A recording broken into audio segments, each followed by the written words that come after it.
Howdy, y'all. We are the 4 Aggie Bilinguals in classrooms, and we're going to be sharing in a podcast form our blog. In this week, we're going to be talking about just things that we've learned in our classroom that we see observed in our field observations. So my name is Abigail Welkener, and I'm currently observing in a dual language kindergarten class. I've noticed that the teacher uses awesome strategies for teaching reading.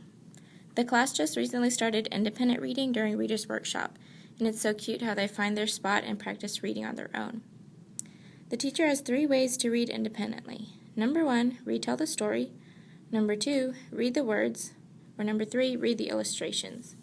This week she added a new task, make connections. For guided practice, she read a book to the class and asked questions in a non-evaluative setting. The kids got to think about how the book reminded them of their experiences and share about them.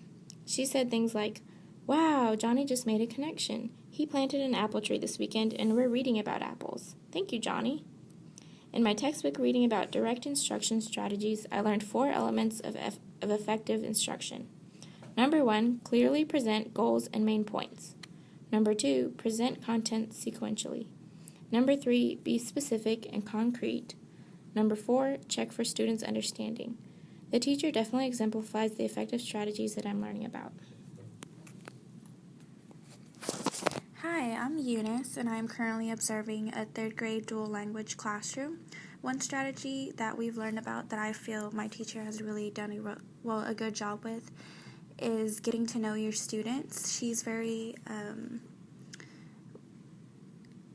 really knows her students, and it could be because she taught them in their 2nd grade class, and so she really knows what their hobbies are, what they like to do, and she does a very great job of connecting their background knowledge and experiences with the content and instruction.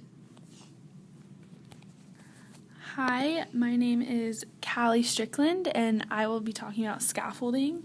I am currently placed in a 5th grade bilingual math class, and my teacher does a great job of building upon things the students have learned about before, especially between the 2 languages, Spanish and English, that are used in the classroom. She emphasizes that students can't forget something they've learned previously because it's a building block on something they're currently learning or going to learn. She also does a great thing where she does worksheets in both languages, and sometimes if the worksheet is in Spanish, she'll instruct in English or vice versa, so the students can connect content, topics, and ideas between the 2 languages.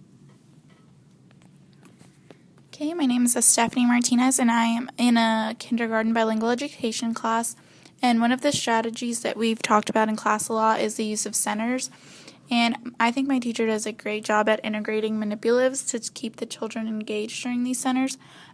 Even though it is a kindergarten class, it's hard to keep them all doing the same thing and not talking to each other and running all over the classroom, but they do a good job at doing the centers, actually, and they get really excited whenever it's time to do centers. Today I actually was able to teach them how to play dominoes, and it was a good way to integrate math and number recognition to the class. That's about it for this week. Thanks for listening.